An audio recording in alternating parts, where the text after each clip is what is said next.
तो hello guys, welcome back to my channel. जैसे कि आप देख सकते हो कि आज वापस एक और बार देखने हम आज रिव्यू देने वाले हैं इस वाले वीडियो पे।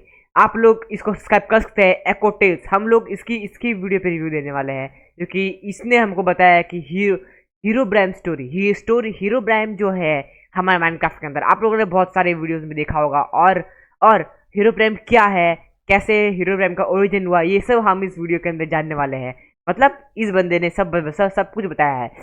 मैं आपको इस बंदे की चैनल की लिंक भी दे दूंगा, आप उसको आगे सब्सक्राइब कर सकते हो। लेकिन लेकिन लेकिन लेकिन आप मेरा रिएक्शन देख रहे हो, इसलिए आप मुझे भी सब्सक्राइब कर दीजिएगा, उसको भी सब्सक्राइब कर दीजिएगा। और अगर आपको ये वीडियो पसंद आए तो फिर लाइक ज़रूर कर देना।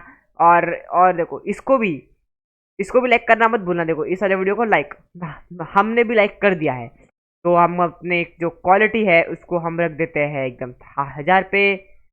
चलिए चालू करते हैं आज की वीडियो।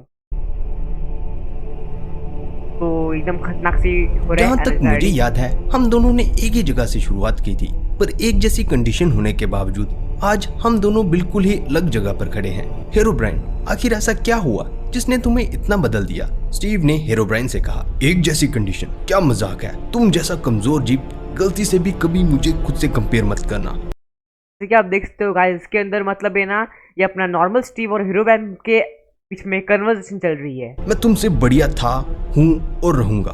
हाँ, इसमें कोई शक नहीं है कि जब बात हम दोनों की ताकत की हो तो तुम एक अलग ही लेवल पर हो, पर बावजूद उसके तुम अभी ट्रैप्ड हो और मैं तुम्हारे सामने आजाद खड़ा हूँ। ट्रैप्ड? और मैं हो ही नहीं सकता। हेरोब्राइन ने गुस्से में स्टीव की ओर बढ़ते हुए कहा। पर जैसे ही वो स्टीव के पास पहुंचने वाला था, हेरोब्राइन ने एक ताकतवर पीछे की ओर धक्का महसूस किया। उसे वो पहले तो अजीब लगा, पर जब उसने पीछे देखा तो उसने एक अजीब तरह की चीज से खुद को गिरा हुआ पाया। उसके कितने भी कोशिश करने पर वो उससे बाहर नहीं निकल पा रहा था, और अपने सामने स्टीव को आजाद घूमता देख हेरोब्राइन के अंदर की फ्रस्ट्रेशन और स्टीव की तरफ नफरत बढ़ती ही जा रही थी। उसे समझ नहीं आ रहा था कि वो कैसे पॉसिबल था। आखिर कोई स्टीव जैसा नॉर्मल एंटिटी उसे कैसे ट्रैप कर सकती थी? आखिर कैसे? मैं कहाँ हूँ? हेरोब्राइन ने आखिरकार स्टीव से पूछा। स्टीव ने आराम से कहा, तो तुम्हें याद नहीं कि तुम यहाँ कैसे आए? इंटरेस्टिंग।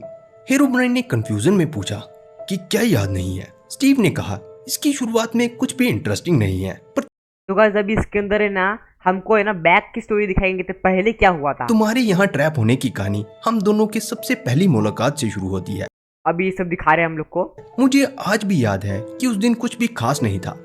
हर दिन की तरह मैं उस दिन भी एक्सप्लोरेशन के बाद घर लौट रहा था। इस दुनिया में अपनी तरह का अकेला होने के कारण मैं अक्सर खुद को कई तरह के खतरों से घिरा हुआ पाता था, पर उस दिन ना जाने क्यों मुझे ऐसी फीलिंग आई कि जैसे कि कोई मुझे देख रहा था, और वो सिर्फ एक पल के लिए था, पर वो काफी था मेरा ध्यान भटकाने के लिए। वो एक चार्ज्ड क्रीपर था और उसका धमाका इतना पावरफुल था, यकीन मानो सबसे स्ट्रॉन्ग आर्मर भी मुझे उससे नहीं बचा सकता था। मैं जानता था कि वो एक इंस्टेंट डेथ थी, और मैं अपनी आंखें बंद कर उसे एक्सेप्ट करने ही वाला था कि तभी मैंने खुद को वॉइड में पाया जहां कुछ नहीं था। और ये वो पल था जब मैं तुमसे मिला, पर यहाँ तो चार्ज क्रीपर था। क्या मैं मर गया? मैंने तुम्हारी दो चमकती आंखों को देखते हुए तुमसे पूछा। मेरे लिए वो अपने आप को देखने जैसा था। तो गाइस अभी ये ना, अभी जैसे कि आप देख सकते हो कि ना, इसके अंदर अपना जो नॉर्मल स्टीव है उसके बाद में क्रीपर फुट गया था और वो डाइड होके वार्ड में चला गया।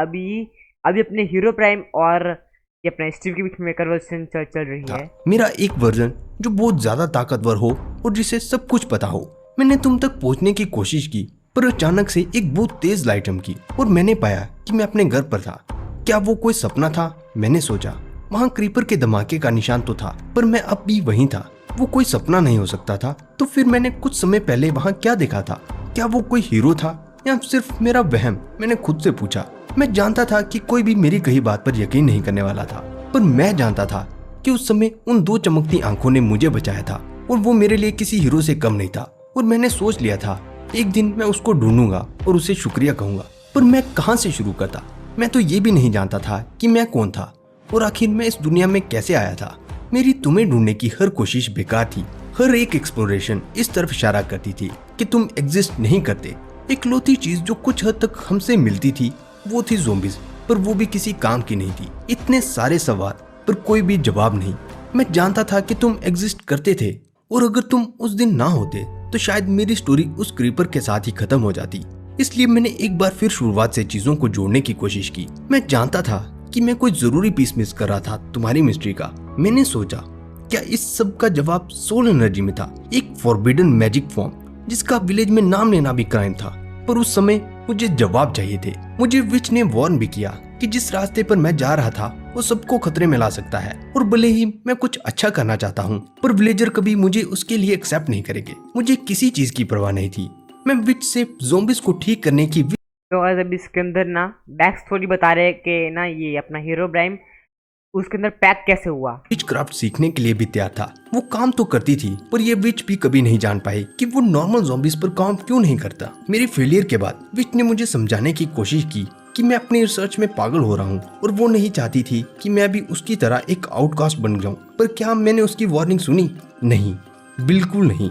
बल्कि उसकी अच्छाई का जवाब मैंने उसके सारे पोशंस को चुरा के दिया और जाते हुए मैंने उस पर अटैक भी किया, जिसके लिए वो शायद मुझसे हमेशा के लिए नफरत करेगी। पर उस समय मैंने उस बारे में नहीं सोचा और सोल एनर्जी को समझने की कोशिश में मैं इवोकर के साथ काम करने लगा। इवोकर की सोल एनर्जी की नॉलेज को देखकर मैं इतना ज्यादा हैरान था कि मैं उनके साथ मिलकर विलेजर्स पर अटैक करने के लिए भी तैयार था। और बदले में उन्होंने मुझे न सिर्फ सोल एनर्जी को समझने में मदद की बल्कि उन्होंने मुझे अपना इम्पोर्टेंट कमांडर भी बना दिया। पर इससे पहले मैं उनके साथ चीजों को डिस्ट्रॉय करता, मैंने रियलाइज किया कि मुझे उनकी जरूरत नहीं थी, क्योंकि मैंने इवोकर के टोटम टेक्नोलॉजी का नेक्स्ट वर्जन डिस्कवर कर लिया था। हर चीज का ओरिजिन, मैं लाइफ के ओरिजिन को समझ गया था और उसके साथ एक्सपेरिमेंट से मैं न सिर्फ इमोर्टैलिटी या रीजनरेशन पा सकता था बल्कि मैं फाइनली तुम तक पहुंच सकता था। मैं जानता था कि हमारी सभी लाइफ समुद्र के नमकीन पानी से शुरू हुई थी, पर उस एनवायरनमेंट की हर चीज को एग्जैक्ट रेप्लिकेट करने के बाद भी मैं कुछ मिस कर रहा था। वो क्या हो सकता था? शायद वो समझने के लिए मुझे चीजें एक अलग एंगल से देखने की जरूरत थी। और एक बार फिर मैंने वो किया जो मैंने विच के साथ किया, पर इस बार मैं विलेजर्स को धोखा देकर एंडरमैन के पास चला गया, जिसके लिए शायद वो भी मुझसे नफरत करेंगे। पर अब तक मैं जिससे भी मिला था एंडरमैन वैसे नहीं थे।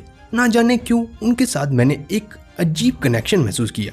उनकी आंखों में मुझे फेलियर दिखा और आंखें जो चाहती थी कि मैं उनकी मदद करूं। और फाइनली एंडरमैन की मदद से मैं समझ गया था कि मैं क्या मिस कर रहा था और तुम क्या थे। और जैसे ही स्टीव को रियलाइज हुआ कि वो क्या बोलने वाला था, आखिरकार हेरोब्राइन क्या था, उसने पाया कि वो वहां था जहां वो पहले हेरोब्राइन को देख रहा था। और अचानक से उसने देखा कि उसके सामने एलेक्स खड़ी थी। स्टीव पूरी तरह से शॉक में था और उसका शॉक और भी ज्यादा बढ़ गया जब उसके दिमाग में हेरोब्राइन की आवाज ने कहा, लगता है जिसे असल में याद नहीं है कि क्या हुआ वो तुम हो। तो क्या तुम एलेक्स को बताओगे कि कैसे मुझ तक पहुंचने के लिए तुमने एंडरमैन के वर्ल्ड में इंटरफेयर करने के लिए खुद के सोल को ही सैक्रिफाइस कर दिया? स्टीव याद करने की कोशिश कर रहा था कि नेदर में क्या हुआ था, पर उसे कुछ याद नहीं आ रहा था। तो गाइस अभी आप देख सकते हो कि ना अपना स्टीव भी फंस चुका है उस जाल के अंदर, बट अपना जो हीरो ब्राइम है वो वहां से गायब हो चुका है। अब देखते हैं आगे देखते हैं स्टोरी में क्या होता है। पर इस बार जब उसने अपनी आंखें खोली तो उसने खुद को एलेक्स के साथ अपने ओरिजिनल बेस पर पाया। स्टीव ने एलेक्स की तरफ देखा और कुछ देर रुक के उससे पूछा, एलेक्स क्या मैंने तुम्हें कभी नल के बारे में कुछ बताया? गाइस अभी ये स्टोरी और तो बहुत मतलब ऐसे इंटरेस्टिंग होते जा रही है। नल क्या होता है? मुझे तो नहीं बताया तुमने कभी भी कुछ। क्यों, क्या हुआ? स्टीव ने कहा, ऐसे ही कुछ याद आया था तो पूछ लिया। और चलते हुए स्टीव ने एलेक्स से कहा, क्यों ना मैं तुम्हें एक स्टोरी बताऊं एलेक्स, स्टोरी हेरोब्राइन की। एलेक्स ने हंसते हुए कहा, ओहो, एक और इंटरेस्टिंग सी स्टोरी। और वो अपनी जर्नी पे चलने लगे। स्टीव के दिल में एक घबराहट सी थी, पर वो एलेक्स को अभी नहीं बताना चाहता था। तो ये थी स्टोरी हेरोब्राइन की दोस्तों। उम्मीद है आपको ये कहानी पसंद आई होगी दोस्तों। पर हेरोब्राइन की लोर यहीं खत्म नहीं हुई है। अगली बार हम जानेंगे कि आखिर नेदर में क्या हुआ था। आज की वीडियो में बस इतना ही दोस्तों। तो गाइस क्या आप देख सकते हो कि ना इन लोगों ने हम लोग को बताया कि ना नेदर में क्या हुआ था। मतलब है ना अभी जो है ना अभी हमारा सिर्फ ये फर्स्ट पार्ट है, जैसा आपने सही सुना, अभी सिर्फ ये फर्स्ट पार्ट है। अभी ना अगला पार्ट आना बाकी है। और जब तक अपना अगला पार्ट आता है तब तक आप नीचे लाल कलर के सब्सक्राइब को नहीं ग्रे कलर के सब्सक्राइब को, यहाँ पर जो सब्सक्राइब दिख रहा है इसको दबा दीजिएगा। मैंने भी सब्सक्राइब कर दिया है, आप भी इसको सब्सक्राइब कर दीजिएगा ताकि क्योंकि इस बंदे ने भी बहुत मेहनत की है इस वाली वीडियो बनाने में, और मैंने भी उसके रिव्यू देने में मैंने बहुत मेहनत, सच्ची में ज़्यादा मेहनत नहीं की। हाँ मतलब आप भी लाइक कर सकते हो मुझे भी, और इसको भी सब्सक्राइब भी कर देना। तो तब तक के लिए Goodbye. Subscribe to Ecotels, and I am Blazy. ਇੱਕ ਜੀਪ ਖੜੀ ਮੇਰੀ ਥਾਣੇ ਦੇ ਵਿੱਚ ਬਦਲੇ ਦੇ ਮੈਂ ਦੋ ਲੈਣਾ ਨੀ ਮੈਂ ਡਾਕੂ ਇੱਕ ਨੰਬਰ ਦਾ ਹਾਂ ਜਿਹੜੀ